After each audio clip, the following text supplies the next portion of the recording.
Boa noite a todos.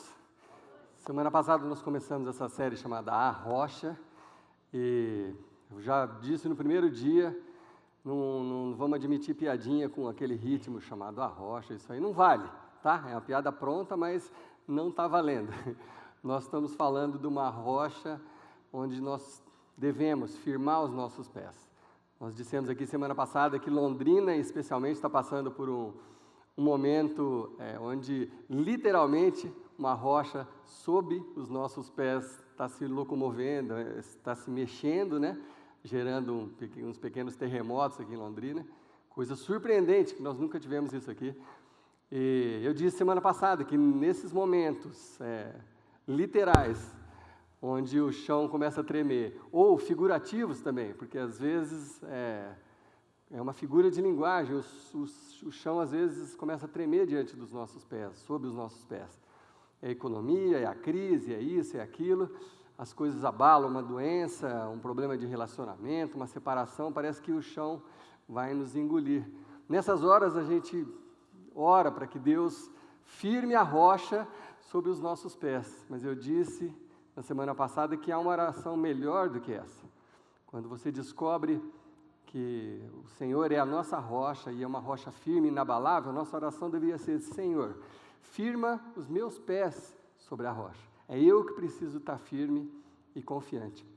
Bom, eu creio, de todo o meu coração, e sendo bem honesto com vocês, eu creio que nós fomos feitos à imagem e semelhança de Deus e fomos feitos para viver aqui nessa vida mesmo, uma vida plena. E uma vida plena significa, segundo a Bíblia, uma vida em paz, uma vida harmoniosa, uma vida livre de aflições, de estresse, de medos, e uma vida feliz, mesmo lembrando a todos que felicidade não é ausência de momentos tristes, lógico que não. Se a vida da gente fosse linear, uma coisa só, do começo só a felicidade, se desse tudo certinho, você não iria reconhecer a felicidade. Você precisa dos momentos passageiros de infelicidade para você reconhecer a felicidade e a alegria. Então, não é linear, mas nós fomos feitos para ter uma vida feliz. Mas, se formos honestos, se olharmos para nós mesmos diante do espelho, ou se conversarmos entre nós, ou com as pessoas que você conhece que se nomeiam cristãs, sendo muito honestos, nós encontramos pessoas amedrontadas, pessoas assustadas, temendo tudo, a crise, o futuro, a perda do emprego. Será que eu vou conseguir dar para os meus filhos aquilo que eu sonhei? Será que meu relacionamento depois dessa crise vai durar? A gente acaba vivendo amedrontado, essa que é a verdade. E nesses dias onde a crise está nos jornais, nas redes sociais, nas nossas conversas, mais ainda eu tenho visto cristãos amedrontados. E aí nós dissemos semana passada que as incertezas elas sempre vão estar presentes, mas que viver com medo é opcional. É opcional. A gente pode passar por tudo isso sem medo, e é disso que nós estamos falando nessa série, porque o medo nos paralisa, ele gera angústia, ele gera insegurança, e ele acaba piorando a situação quando a gente enfrenta as coisas com medo. E nós estamos vendo nessa série que se você conseguir entender, conseguir enxergar o Senhor como a sua rocha firme, inabalável, aquela que não treme, não abre diante de você e sempre vai estar ali firme para firmar os seus pés, se a gente puder crer nisso, a gente consegue passar por qualquer situação, a pior que você puder imaginar, uma doença, uma separação, uma morte, alguma coisa assim. Você pode passar por isso sem se abalar, sem cair completamente, sem se entregar àquele problema. Bom, mas quando a gente, como eu estava dizendo, a gente fala com os cristãos e você vê gente assustada, amedrontada, e aí, quando você vai para esse livro e começa a ler, parece que é outra situação. Parece,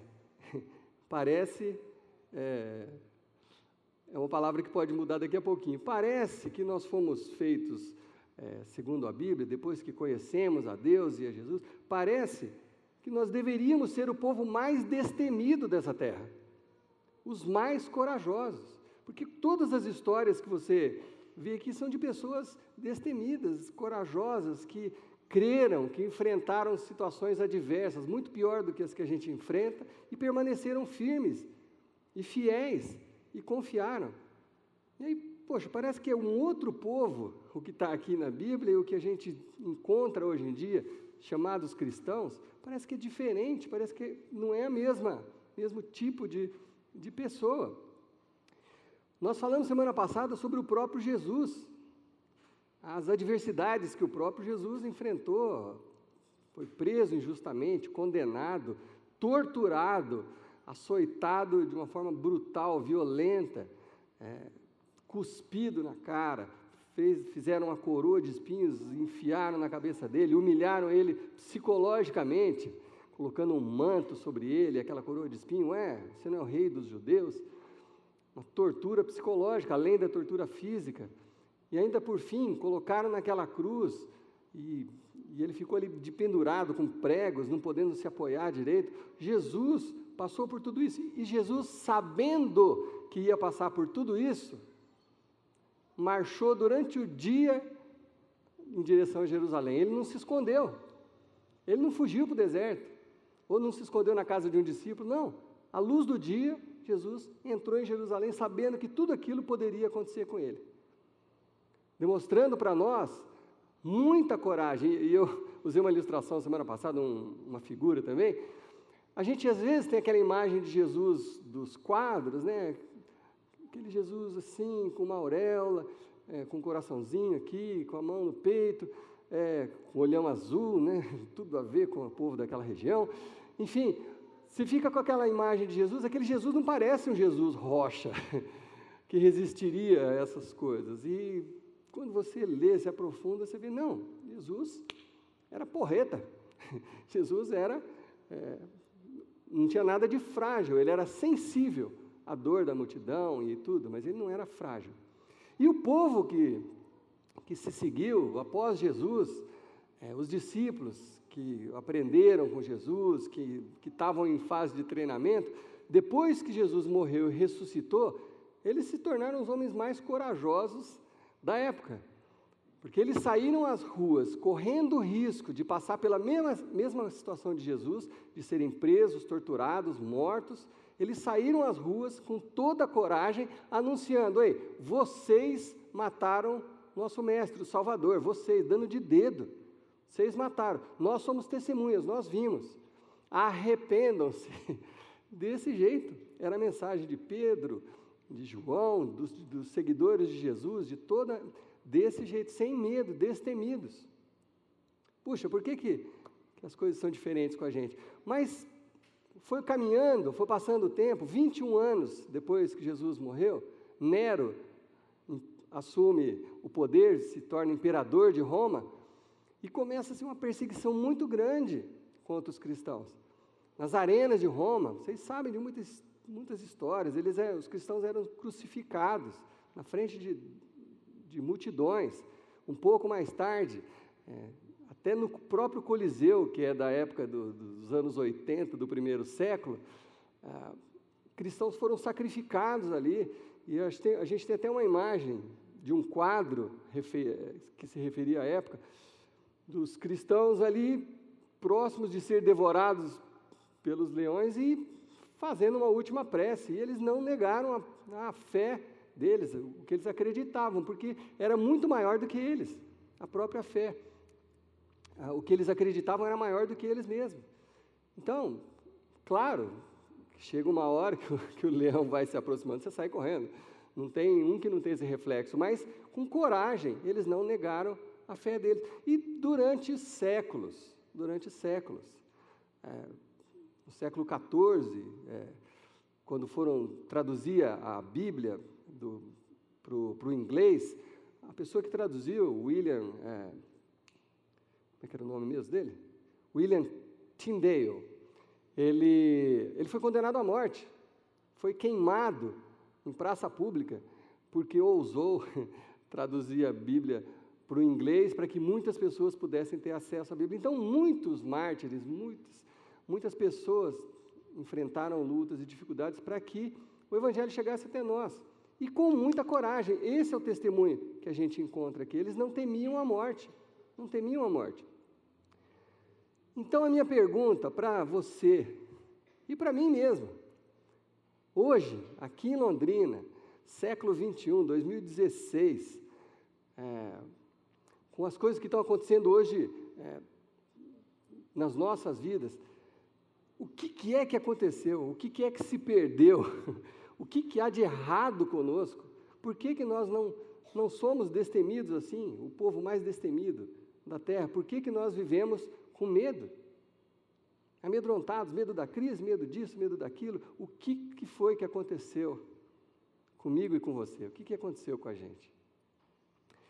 E eu quero ler uma passagem da Bíblia que é exatamente sobre esse assunto, que talvez, e essa é a minha oração e a minha esperança, que ela traga um pouco de encorajamento para você enfrentar o seu dia a dia e uma compreensão do que Deus espera que a gente seja e haja e viva nos dias de hoje, na nossa situação. Que a gente não precisa realmente viver amedrontado, que nós temos uma rocha onde firmar os nossos pés. A passagem que eu vou ler está lá no livro de Hebreus, e isso, quando foi escrito, não foi numa situação nem um pouco parecida com a que a gente vive hoje. Não tinha essa liberdade que eu e você temos, não tinha essa tranquilidade. Não, isso aqui foi escrito durante a perseguição aos cristãos, onde queria-se acabar com os seguidores de Jesus. Não, Jesus já foi morto, agora vamos encerrar o assunto, acaba de matar mais um aqui, outro ali, tudo, acabou esse assunto. No meio dessa perseguição, então lembre-se disso na hora que a gente estiver lendo, no meio disso é que foi escrito esse texto.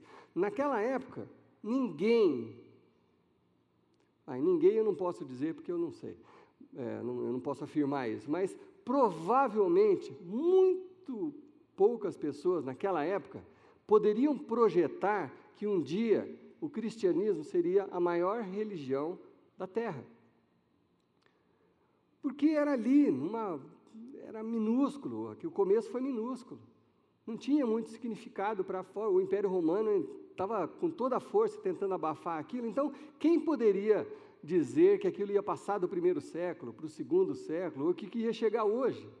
E hoje nós, pelo menos entre pessoas que se declaram cristãs, somos cerca de 2,2 bilhões de pessoas que se dizem cristãs no mundo. É a maior religião, entre aspas, né? Isso é uma outra mensagem.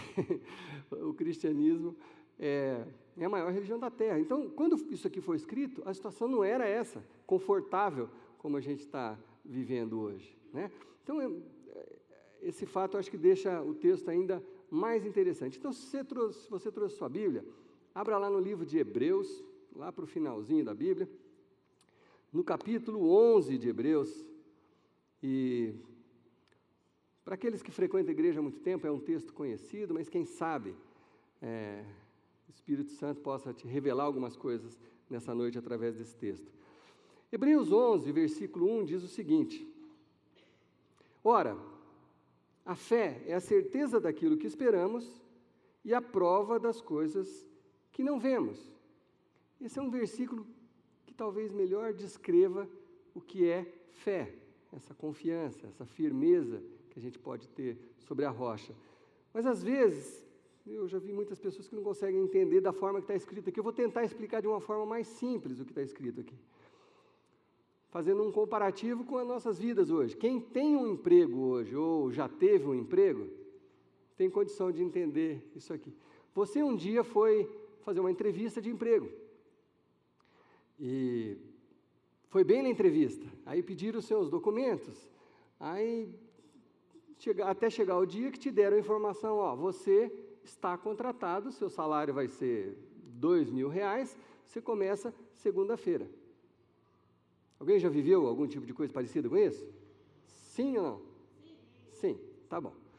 Então, você foi contratado, o que acontece com você? Chega segunda-feira, você toma o seu banho, ou não, arruma seu cabelo e 8 horas em ponto, você está lá no seu trabalho, certo de que ao chegar o fim do mês ou o dia combinado, seu salário vai ser entregue nas suas mãos ou depositado na sua conta. Por enquanto você não tem nada ainda, mas você crendo naquilo que foi dito, não, você está contratado, você começa segunda-feira, nossa empresa é uma empresa idônea, no dia 5, seu salário vai estar na sua conta. Você começa a trabalhar certo daquilo que você ainda não está vendo. É isso. Fé é isso. Crer em Deus é isso. Você ter a certeza das coisas que você espera e a prova daquelas que você ainda não está vendo. E aí ele segue dizendo o seguinte: pois por meio dela, dessa fé, que os antigos receberam bom testemunho. Por meio da fé dos antigos, dos patriarcas, eles foram reconhecidos por Deus. Deus falou, puxa, aquele é um cidadão. Receberam bom testemunho de Deus, foram elogiados pela fé que eles tiveram, pela firmeza que eles tiveram em crer em Deus. E aí o autor de Hebreus, ele começa a narrar uma série de situações, lembrando ao povo da época e a nós, as histórias de fé do Velho Testamento. Ele começa lá em Abel, né? E depois em Abraão. Puxa, Abraão foi aquele homem de fé, ele começa a narrar os episódios. Depois Moisés, Davi, Isaías, os profetas, José do Egito. Ele começa a falar, está vendo? Esses são homens que demonstraram a sua fé independente das circunstâncias. Algo foi dito a eles, eles creram e seguiram fazendo aquilo que eles acreditavam, independente das circunstâncias, com toda a coragem. Abraão mesmo, foi pedido que ele deixasse a terra dele e fosse para um lugar que ele não sabia onde era. Mas ele foi, porque era isso que Deus estava pedindo para ele. Ele creu e foi. E ele foi dito a ele que ele seria pai de uma grande nação. Quando ele recebeu essa notícia, a esposa dele riu, porque falou assim, mas como? Eu sou velho, eu já estava lá com seus 90 anos, a esposa em idade avançada, né? A Bíblia diz que ela não era velha, ela era de idade avançada. Ele era velho. Acho muito educado isso. Enfim, ela era de idade avançada, estéril, não podia engravidar, e Deus falou, você vai ser pai de uma grande nação. E ele creu, e ele fez tudo o que Deus tinha mandado ele fazer. E aí o autor vai contando uma série de situações de bons testemunhos. Aí o interessante da gente observar é que essas pessoas, elas não foram conhecidas pelos milagres que realizaram. Moisés, né, talvez um desses mais conhecidos de vocês, abriu o Mar Vermelho, fez a água sair da rocha, o alimento caiu do céu quando ele orava e Deus respondia. Tal. Não foi por isso que eles receberam bom testemunho, mas o autor de Hebreus diz que eles receberam bom testemunho pela fé que tiveram. Então, fé é viver com a certeza de que Deus vai cumprir o que prometeu. Quer saber o que é fé? Fé é você viver com a certeza de que Deus vai cumprir tudo aquilo que Ele prometeu. Versículo 13 diz o seguinte: todos estes viveram pela fé e morreram sem receber o que tinha sido prometido. Viram-no de longe e de longe o saudaram. Eu quero confessar uma coisa para vocês. No início da minha caminhada mais próxima de Deus, quando eu comecei a estudar bastante, eu tinha dificuldade de entender esse versículo, porque você fala, mas se a gente está falando de fé, e aí chega aqui e fala assim, não, eles morreram sem receber o que tinha sido prometido?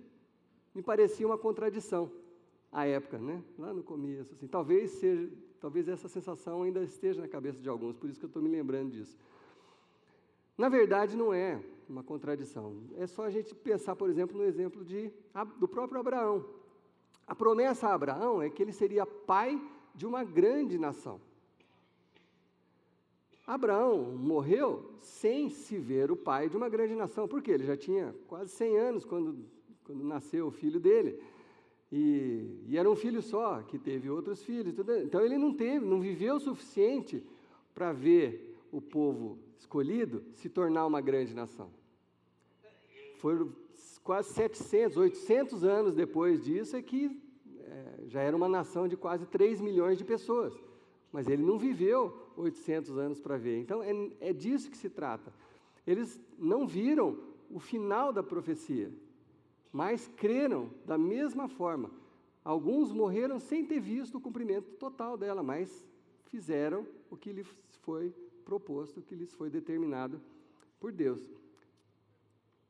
Seguindo, reconhecendo, viram de longe saudaram, reconhecendo que eram estrangeiros e peregrinos na terra.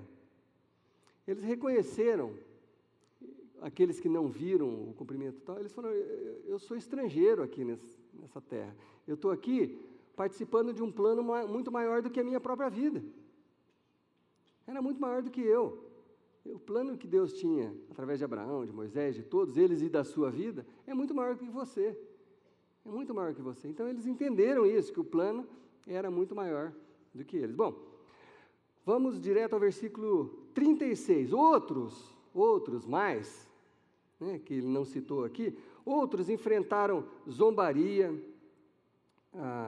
e açoites, outros ainda foram acorrentados e colocados na prisão, apedrejados, cerrados ao meio, postos à prova, mortos ao fio da espada.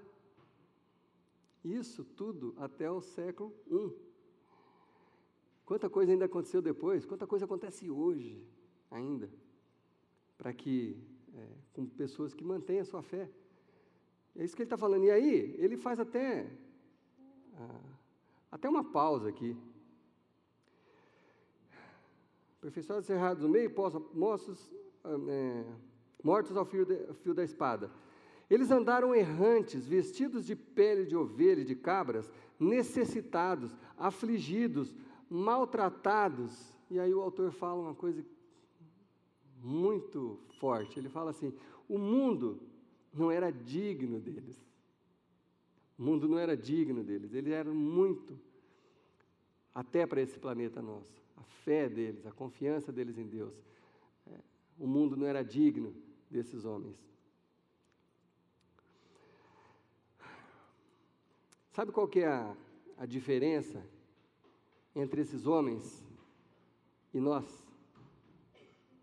A diferença é que esses homens recebiam a promessa, esses homens, eles olhavam para frente. E nós olhamos para trás. Essa é a diferença principal entre esses homens e nós. Nós olhamos para trás, para as circunstâncias, porque aconteceu há 10 anos, há 5 anos, a semana passada. É assim que a gente ora. Esses homens olhavam para frente, eles se viam parte de um plano maior, que eles não compreendiam, não conseguiam enxergar, eles não visualizavam esse plano. Abraão não conseguia ver uma grande nação, mas ele creu, ele olhava para frente, ele falou, sou parte de um plano maior do que eu.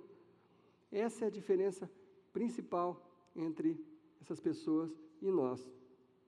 Quando Deus mostra o seu propósito, quando Deus te revela um propósito, revelou para esses homens disseram, eu vou seguir em frente, pronto, estou indo, fui, pronto, sem dúvida, firme, na rocha, vou seguir, Deus falou, Deus mostrou, é isso, eu tenho um propósito, todos nós temos um propósito, eles seguiram firmes, e nós, que não enfrentamos nada perto disso aqui que foi descrito, alguém aqui, levante a mão, eu não vou levantar a mão, alguém aqui já foi cerrado ao meio?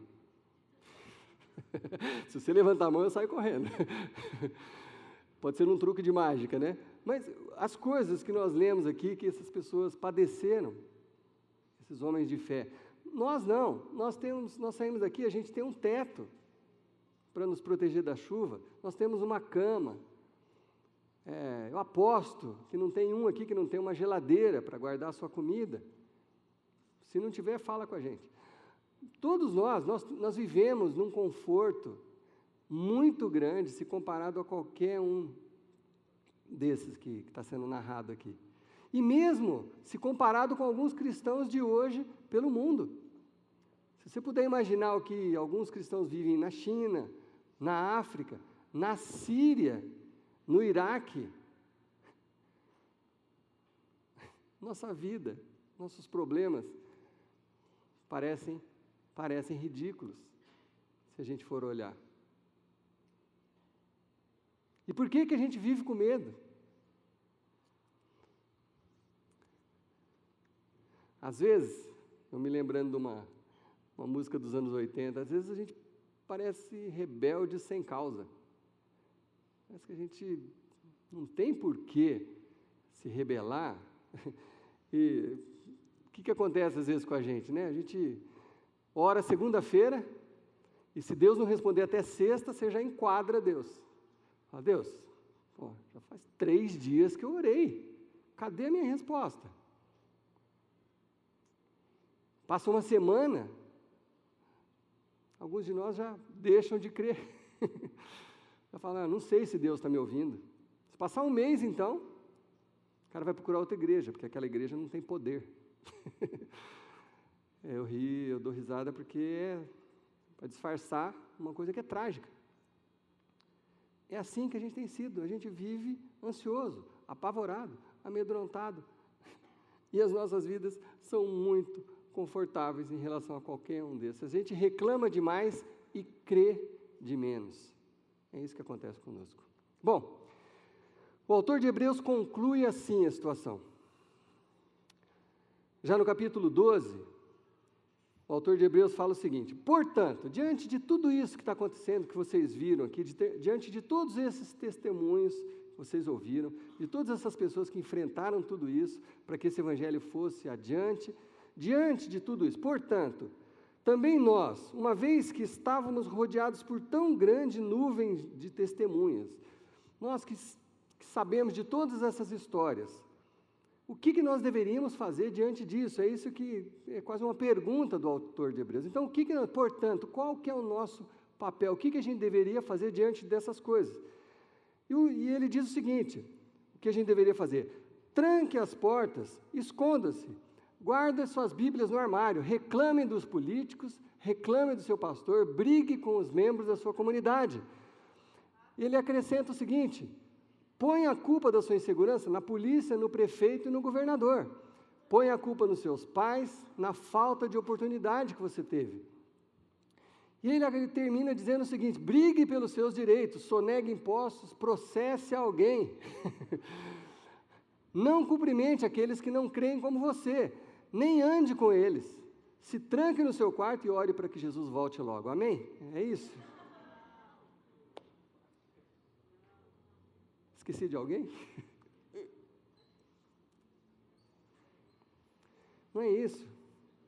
Não é isso. E é isso que às vezes a gente tem feito.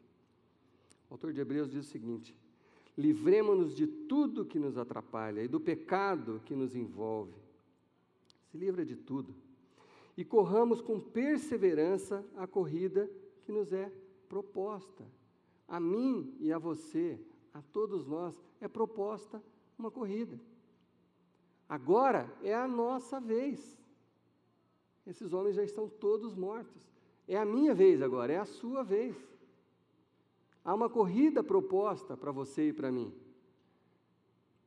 Então, diante de tudo isso, diante de tudo que foi feito até aqui para a gente chegar onde nós chegamos, diante de tudo isso, qual que é a minha resposta a isso? Ficar com medo? Me encolher, me esconder? Desconfiar? Não confiar em Deus? Achar que porque Deus não respondeu a minha oração em uma semana, Ele não está me ouvindo? Qual que é a minha resposta? Livre-se de todo pecado, de tudo que te atrapalha, de tudo que te envolve, corramos com perseverança a corrida que nos é proposta, tendo os olhos fitos e esse é o nosso problema. Nosso problema, o que nos traz medo, é que a gente tem os nossos olhos fitos em qualquer outra coisa, menos em Jesus. A gente olha para a situação muito rapidamente. Vamos para as redes sociais e, nossa, o mundo vai acabar em uma semana. Não passa de uma semana e meia. Nas nossas conversas, as nossas conversas são cheias de medo, de insegurança, de incerteza. Será que eu vou ter meu emprego? Será que eu vou continuar com saúde? Será que medo, medo, medo? O que é isso, gente? O que nós estamos fazendo? O que você vai fazer, então, diante dessas coisas? Você vai continuar reclamando ou você vai pegar carona na fé dessas pessoas e de tudo que foi feito até hoje e crer que o Senhor é a sua rocha inabalável, inabalável. É a única coisa onde você pode colocar os seus pés que não vai te desapontar, que não vai tremer, que não vai te gerar nenhum tipo de insegurança, nenhum tipo de medo. É isso que o autor nos diz. Tendo os olhos fitos em Jesus, autor e consumador da nossa fé. Ele que começou tudo. Ele que, pela alegria que lhe foi proposta, suportou a cruz, desprezando a vergonha. Às vezes a gente que não está nem perto da cruz, de suportar uma dor como a da cruz, a gente não está nem perto. Às vezes a gente fica envergonhado, porque às vezes diante de uma situação econômica a gente tem que fazer adaptações, talvez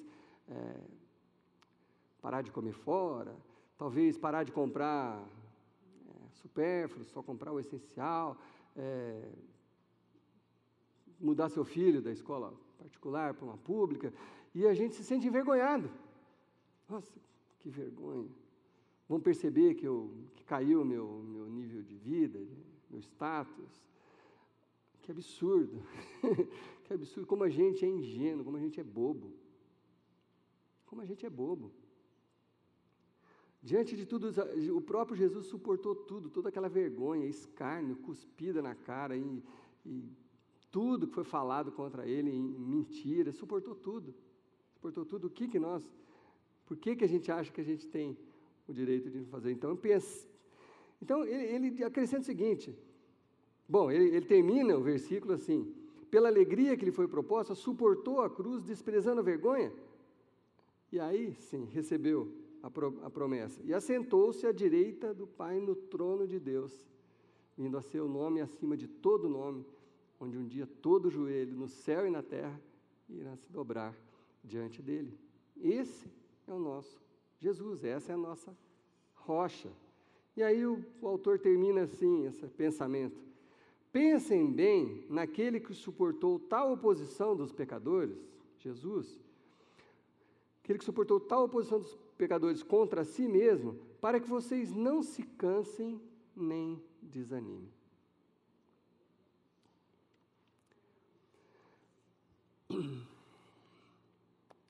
Quero ser bem direto agora.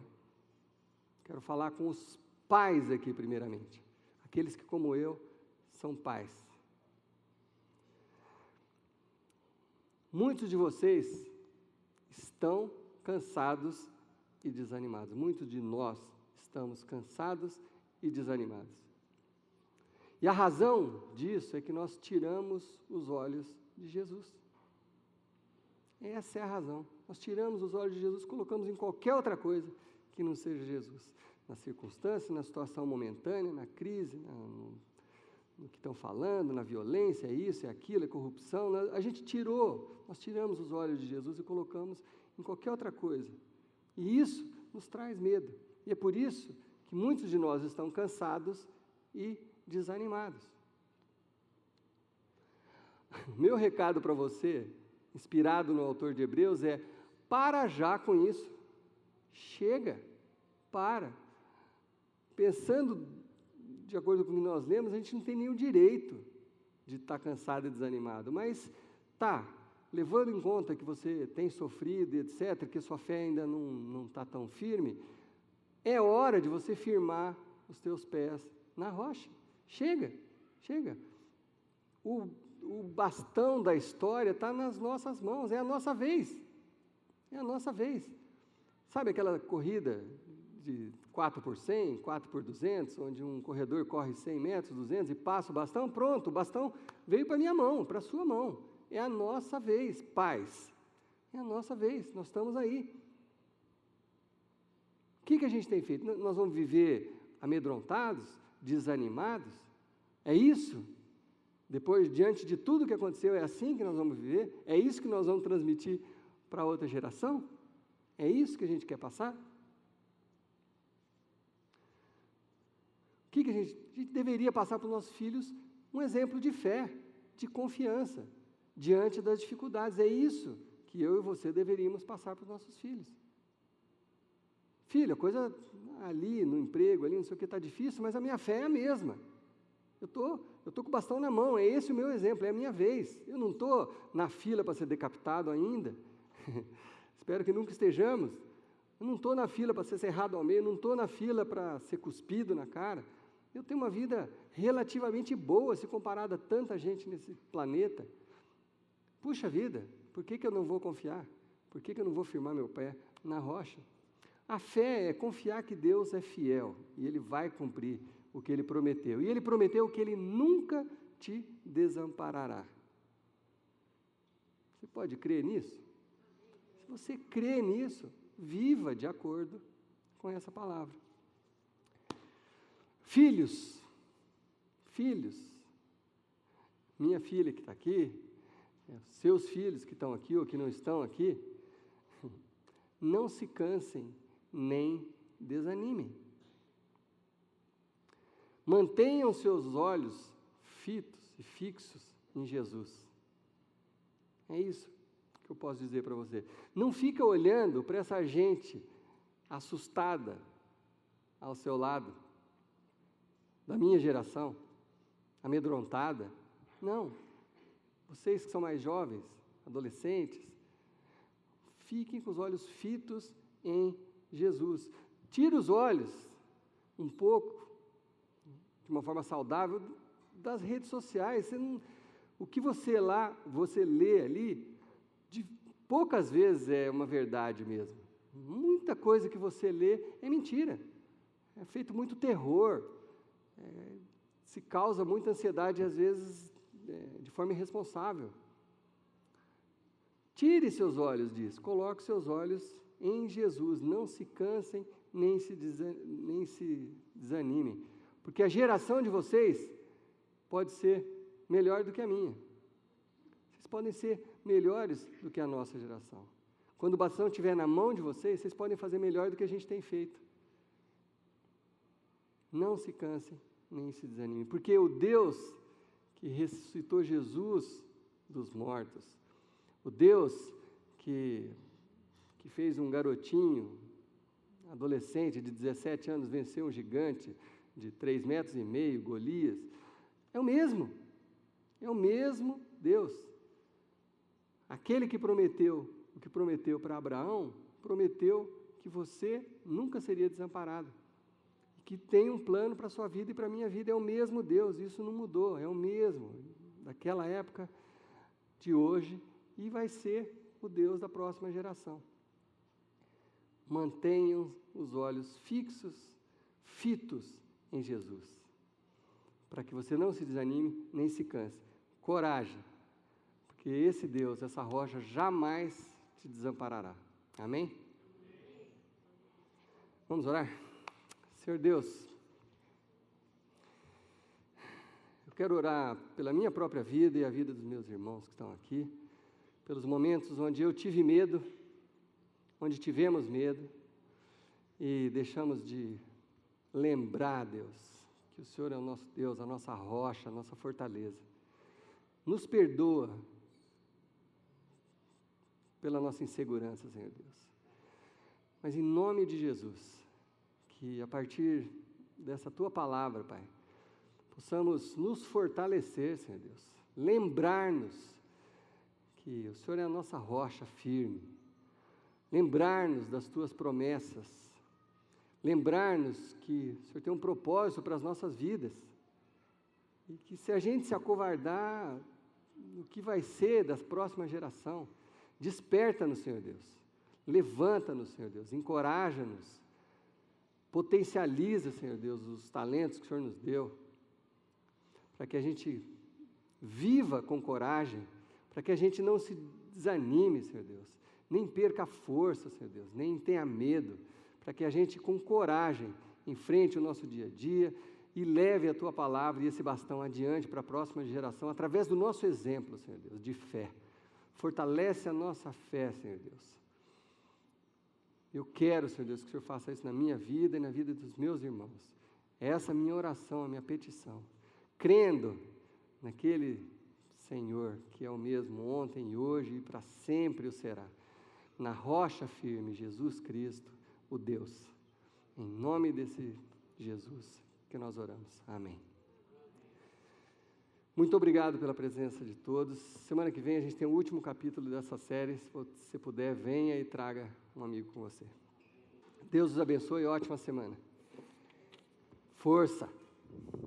The cross, you died and rose again, my God, I